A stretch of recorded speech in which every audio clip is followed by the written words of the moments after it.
It is with pleasure that we present the 2015 Friend of Freedom Award to Awet Woldegebriel. Awet came to the United States as a refugee from Ethiopia, where his Eritrean family faced persecution during the Ethiopian-Eritrean War. In 2013, at age 20, he joined the Coca-Cola company as the youngest member of the 700-person people function and continued his studies full-time at Oglethorpe University, where he graduated in 2014.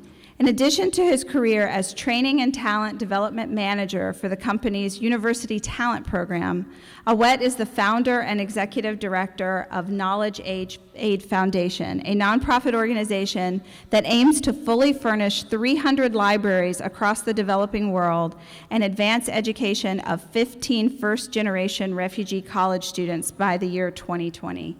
Amazing organization, amazing. I'm not done.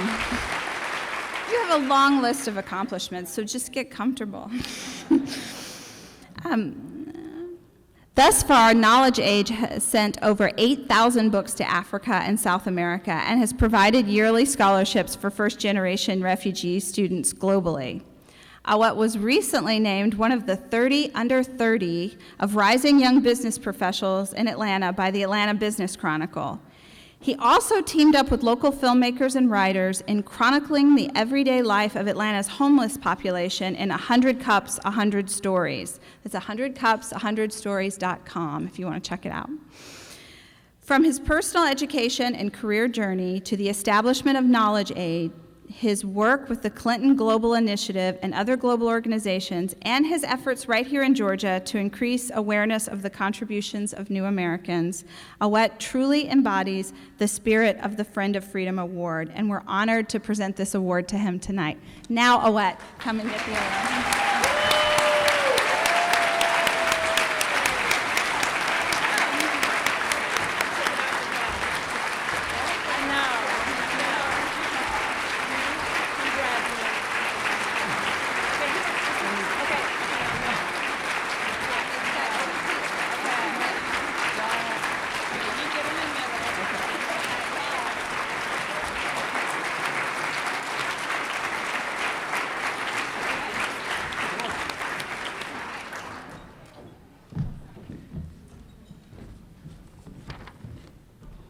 Now I'm nervous.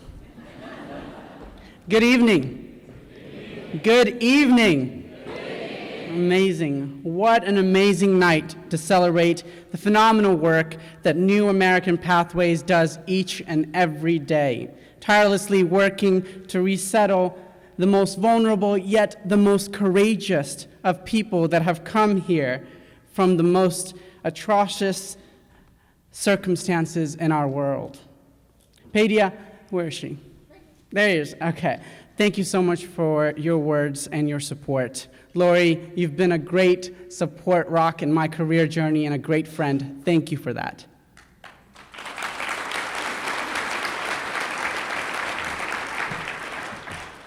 Thank you to the hardworking civic leaders that serve on the Board of Trustees of New American Pathways, led by Adriana Valera. Where is Adriana?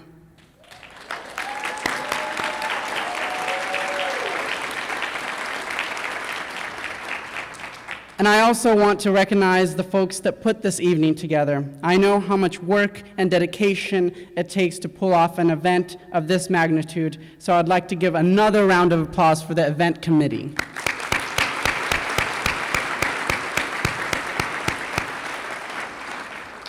Perfect. Before I continue, I'd like to ask everyone to join me in a moment of reflection and silence for the hundreds and millions of forgotten refugees, runaway warriors, and hopeful and courageous human beings that have perished in the deserts of Sinai, that have drowned in the seas of the Mediterranean, that are suffering in the harshest conditions known to man, dreaming and living day by day, hoping that tomorrow will bring a better day. So please join me in a moment of reflection.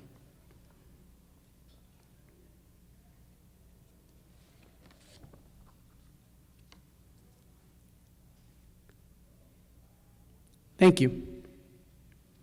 I always say there's not a word I would be more honored to describe myself with than the word refugee. You see, when I hear the word refugee, all I could hear is the word survivor, a warrior, and an optimist in the most deathly of life experiences, a joy giver, even though in many instances their joy has been tested severely, and a forgiver, even at situations that are hard to forgive. You see, to be a refugee is to know that every breath that you are alive, every sunshine you see is a promise that indeed there will be another and a better day tomorrow. If you asked me what my childhood was like, in simple terms, it was full of love. I had an amazing family, great faith that guided me, a hardworking father that would do anything to put a smile on my face, and lots of siblings to fight with, which was nice. Way before my birth, my father had moved to Ethiopia from our original home in Eritrea. He built a business, he began raising his children and creating a livelihood. At home, we were required and taught to speak the Eritrean language, to never lose our heritage. My father would always say, ancestry is everything. He would make us recite hundreds of years of our ancestries, and it would start with our forefathers' names beginning with his. And it was a competition between my siblings who would remember Awet Woldegebriel first. And obviously, I always win that competition. Since I'm up here. In 1998, my father left to the U.S. to visit my oldest brother, who had moved to the U.S. Months after his departure, rumors of war between Ethiopia, where we called home, and Eritrea, where we knew our ancestry began. Soon those rumors became a reality, and an air of hostility and distrust loomed over neighborhoods that were predominantly Eritrean. Soldiers and police presence was prominent in every corner of the country. Young Eritrean men as young as 15 were disappearing and being arrested for being Eritrean. My brother, at the age of 15, unbeknownst to all of us, paid smugglers at the age of 15 to smuggle him into Kenya. He's right there videotaping.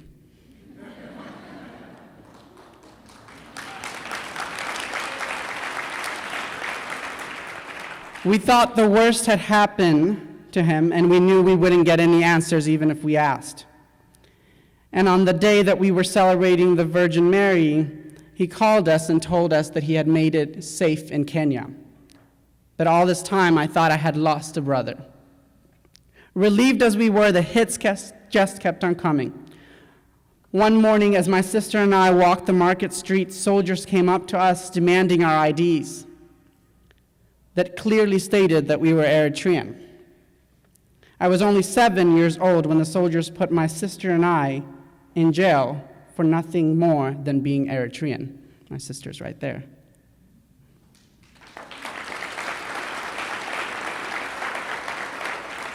Soon after being released, we thought it could not get any worse.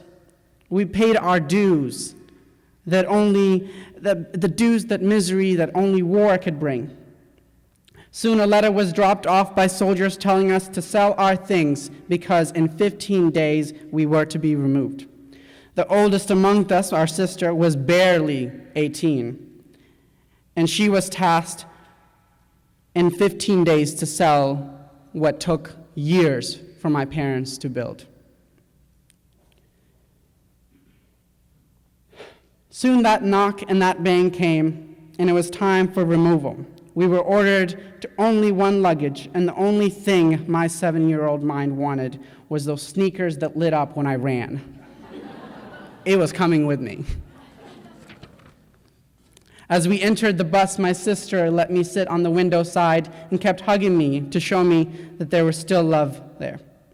As I looked outside the bus, I saw an old lady with 3 luggages screaming at the soldier because he had ordered her only to take one.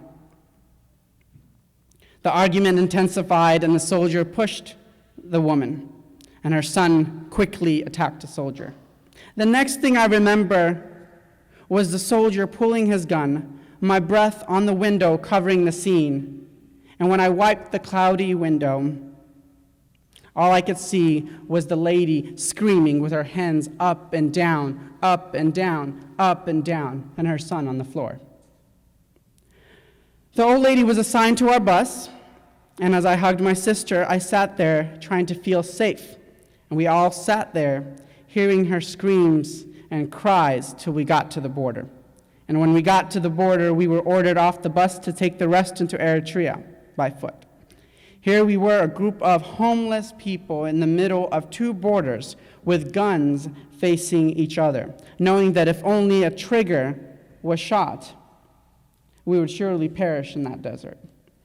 I hugged my sister's leg for comfort, and I looked back at Ethiopia one last time. But my foundation has sent several books since I've started it to Ethiopia. Because when you're a refugee, you know that forgiveness is key to moving forward. In Eritrea, we were greeted with warm masses of people screaming and chanting, "Welcome back home." But Eritrea was fighting a country many sizes its size. It had done historically, all women and men had to be in the military service. So as you can imagine, the thought of losing our older sister was a catastrophic idea for us.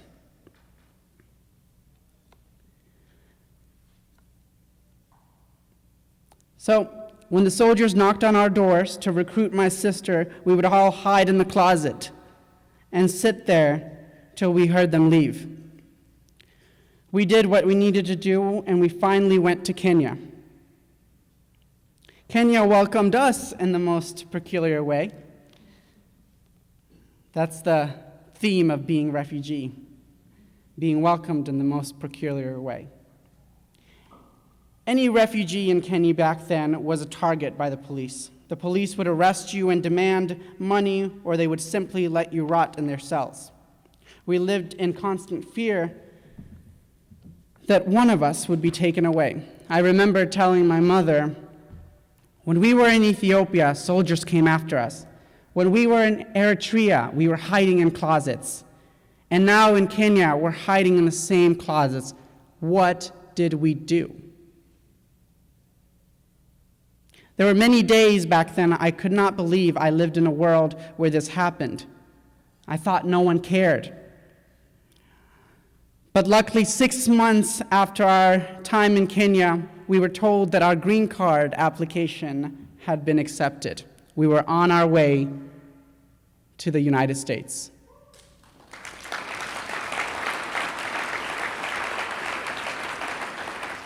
We were reunited with my father, and through a work of a resettlement program, we began to rebuild. A resettlement program just like New American Pathways. Through that settlement program, I got my first library card. I learned to read. I learned to love to read. I learned to see what education could do for me. And through that, I said I must and have to spread it as much as I can. And my foundation was started. And it took a spark of a resettlement program just like New American Pathways to really ignite that passion for what is Knowledge Aid now. The story that I'm telling you is not rare. The sadness that I outlined is nothing compared to the horrors that today's refugees are living through and are coming with.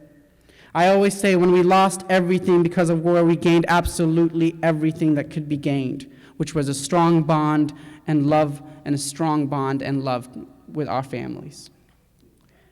We would not have made it alive if we did not believe in a better tomorrow.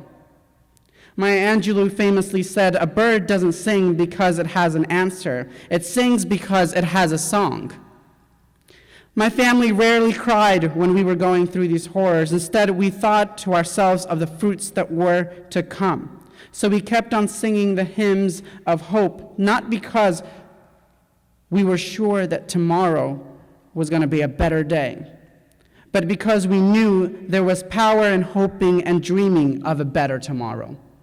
That is what refugees do.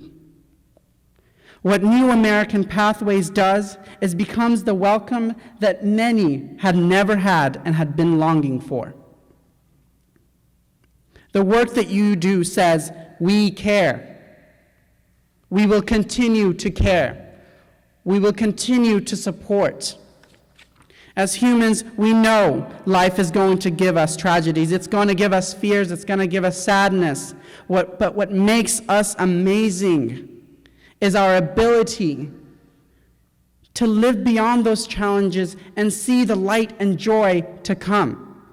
And if you don't know what that joy looks like, talk to a refugee, and they'll teach you and they'll show you what that joy looks like. Thank you so much for this platform. Thank you for all that you do. Have a great evening.